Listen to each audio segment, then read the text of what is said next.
everyone, Jeremy Hansen here, and today I'm going to talk about grafting. Recently I've had a lot of success with grafting. I've been using a cleft graft, and I had somebody ask me if I could share a video because I was showing off some of my grafts, and they asked me if I could make a video and kind of show you my method of grafting. So if you want to jump right in, check it out. At the end of the video I'll go ahead and show some of the grafts I've done if you want to wait that long. But right here I have a red delicious apple tree. It's a few years old and it hasn't really produced it all for me. And so you can see I got a couple grafts already on here. This is a Pixie Crisp apple. You can see it's starting to grow right there. And this one right here is Golden Delicious apple. And so what I'm going to do on this one, because it's already an existing tree, I have a couple options. I can either come in like right in here and just take out the whole branch and just go ahead and wedge this and make this a graft. And it's easier if I use two grafts, one on either side for that one. Or I'm probably going to target this guy right here and I'm going to make a graft right here on this one. Here's the apples I have. I've got, this is a Honey Crisp right here.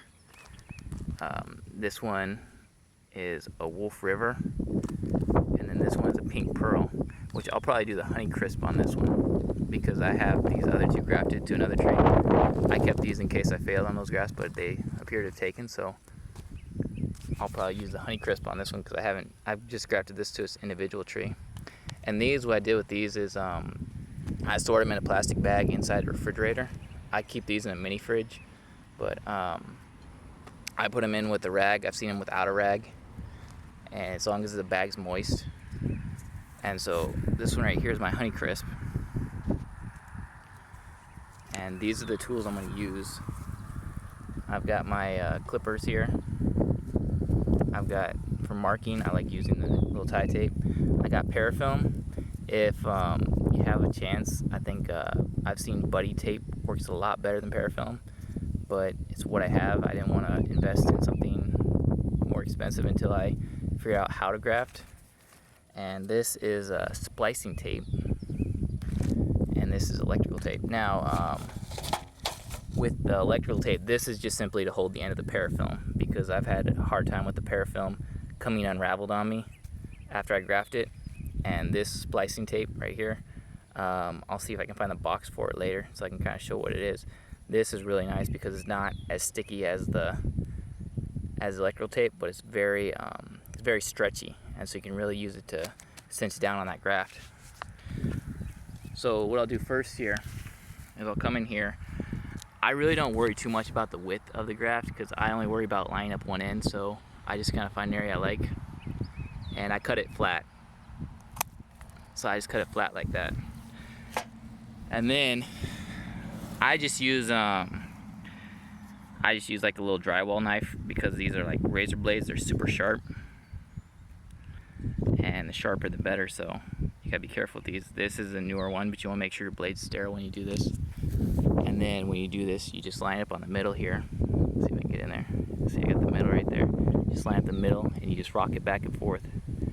And on these, I like to, well, you can see I messed up right there. I like to make a, be careful about pushing down too. But I like to make a longer cut, just because I like longer cuts in all my grafts. So you want to be careful when you're doing this. You don't want to have your hand underneath it because that's normally how I get cut. And you see I just work it down there. You can see how it's going, how it's just splitting. So see, that's a good split right there for me. I like that. So I'm gonna leave that right there. And I'm gonna come over here to the Honey Crisp. And I like starting with the long one because you never know how much you're gonna whittle down on it, especially if you don't do too many grafts. So then a lot of times where these buds are, it's kind of harder to cut. Right there where the buds are, it's a little bit harder to cut. That's a harder area on them. So then I just like to pick an area. See if you can see that. I like to pick an area and then just cut it down. And you want like long, smooth. You can see how I went up right there. But I'll flip it exactly over to the other side and do the same thing right there. So take it right over there. And let me set the camera down. So I don't know if I'm in frame there. I'll just do a long, kind of smooth. And once again, see right there.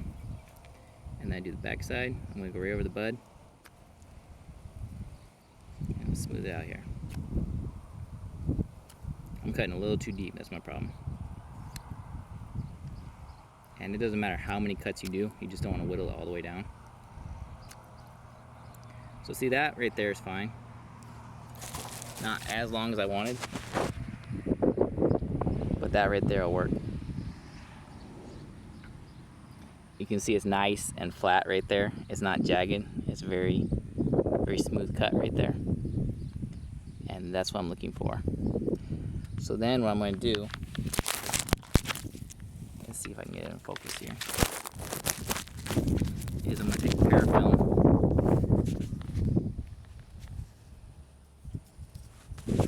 Okay. Let me hold it right here. I'm going to take the parafilm and see if I can get the camera held right here. And I'm going to start from the bottom right here, just over the graft. I'm going to wrap it around once, and I'm going to make sure I get it good on tight on there.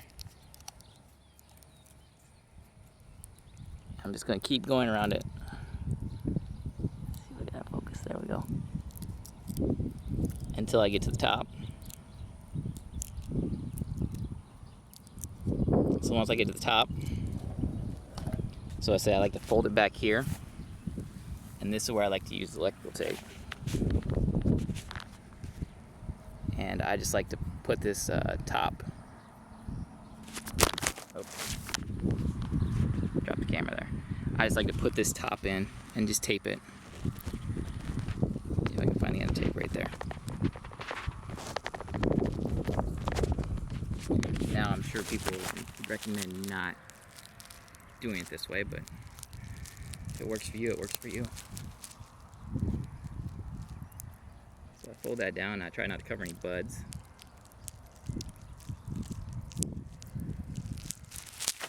So we have that right there.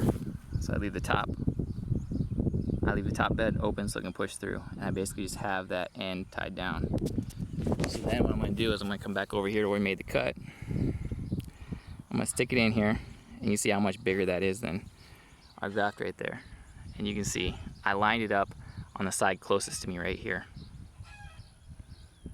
See, it's right there. So then what I'm going to do is I'm going to get some more parafilm here. I'm going to unravel it, probably to about right there.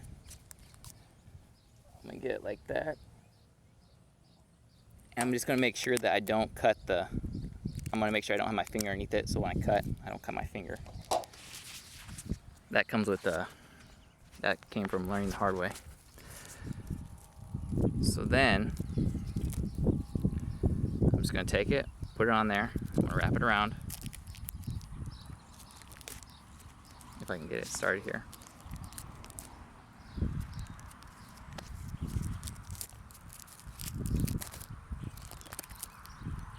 I'm going to wrap it and cover this right here. Fold it down, right? So you can see that graft union is wrapped. And that one's probably going to come undone. So then I get my splicing tape here.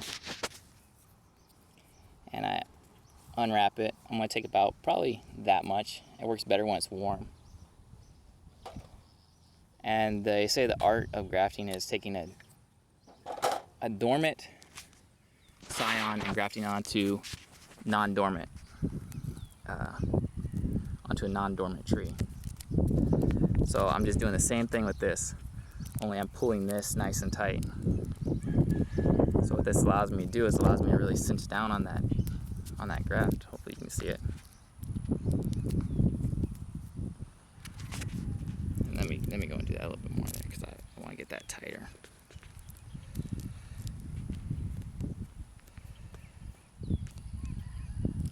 And then right there. So you see I really cinched down that graft with this tape right here. And now that is covered in the parafilm. Now this is to help increase humidity.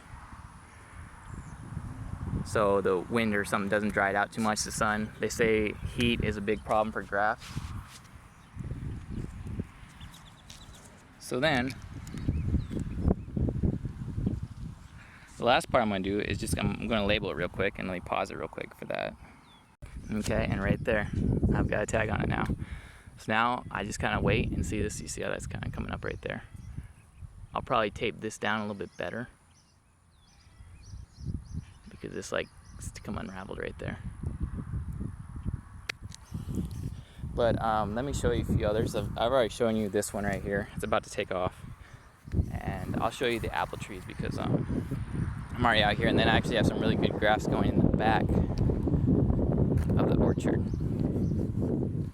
See these guys right here, I grafted this one, I grafted these ones earlier. This one, you can see right here, this is a pink pearl. You can see all that growth on here. And these are also pink pearl right here. That's why I didn't want to add the pink pearl. And this was on a thicker one. You can see it's thicker, so I went in, I split it, and I did one either side right here. And you can see that's quite a bit of growth right there. You can see they got some aphids on them, but I got a little ladybug. I'm just letting it take care of itself. This one's a wolf river right here. And the fun thing, this one is about to come out right here. You see I had trouble with him. The top coming undone. And that's why I recommend buddy tape. Like I said, next time I'm going to buy buddy tape, because the parafilm doesn't stick to itself as well as buddy tape, because I've seen it in action. This one is a Johnny Red Flesh apple. Yeah, so I highly recommend buddy tape over the parafilm, just because, like I said, the parafilm, it just keeps coming unraveled with me in the end, and I'm sure there's people that have better luck with it, but I would just save myself the trouble next time and just get buddy tape, because like I said, I've seen it, and it's very self-adhesive, and it works really well. Let me take you to the back real quick. I'll pause it, and I'll show you a few others. Okay, this is Sweet Tree Pleury. Now, on these ones, whenever you cut down the whole tree like this, you kind of want to focus on making sure you don't have any growth come out underneath. So on this one, I kept having to pull out all the growth underneath, and you can just see that. Look at that. This was grafted after those apples were grafted. You can see all the growth on that. I mean, look at that. That's just crazy. It's doing really well.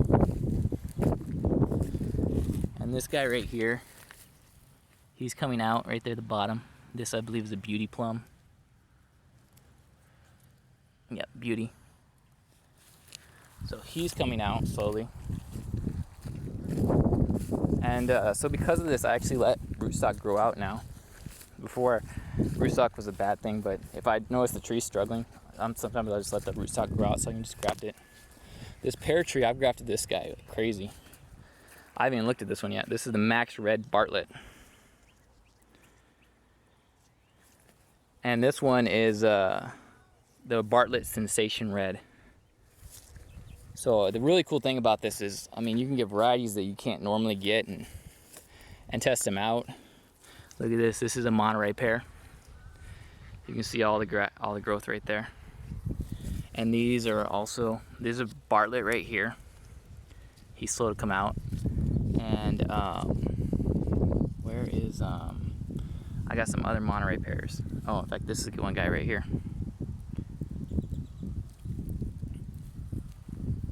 And I think there's the other guy right there, a Monterey Pear.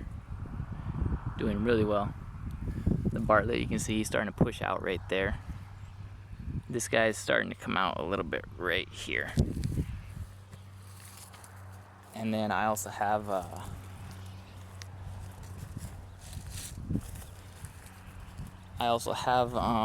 methley plum right over here. And you can see all the plastic came off of him. It blew off, but he's still coming out right here. You can see it right here on the ground. That's why I definitely recommend buddy tape. But it looks like he'll be okay. And let me show you some others real quick. Okay, and on these I had to do the exact same thing I was talking about here. These are my persimmons. This is a coffee cake. This is a coffee cake, and this is a Timbino. And I had to take off all the lower growth on each of these because they both wanted to push out at the bottom first. But you can see that's some nice growth on these guys, and I basically kept taking off the bottom growth as it's coming out. And I had to do that with these apples too. You can see right here, this one's a pink pearl. This is a very vigorous variety as you saw from over there. And this guy's a Wolf River, not nearly as vigorous, but he'll probably be coming out here shortly. And then this one is a Honeycrisp. And I just have these guys in little containers, so I just want to get them on the bigger trees. So hopefully they'll push out a little quicker. And one of the reasons that I want to try these varieties, because I don't think too many of these varieties have been tried in Texas before, whether it's the Wolf River or the Pink Pearl or the Bartlett Red Sensation. I don't think people like to try those because of the chill hours. But I don't think anybody's really tested them here, so I say why not? As long as you're gonna graft, because this tree, this Red Delicious, it has flowered, but it has not provided me fruit yet, and so I see no problem with trying to graft onto it and potentially get maybe a variety that doesn't grow around here some fruit. Same thing with this Granny Smith. It's flowering right now. That's the only reason I didn't cut it back and graft it, because it's flowering, but we'll see if it sets fruit. You see those flowers? So if I don't get any fruit off it this year, I'll probably graft something else to it next year, at least part of it. So I probably need to get rid of this little gash in it anyway, and just cut it off right here or right here. Let this one stick and see what happens from there. But thank you so much for watching, guys. Till next time.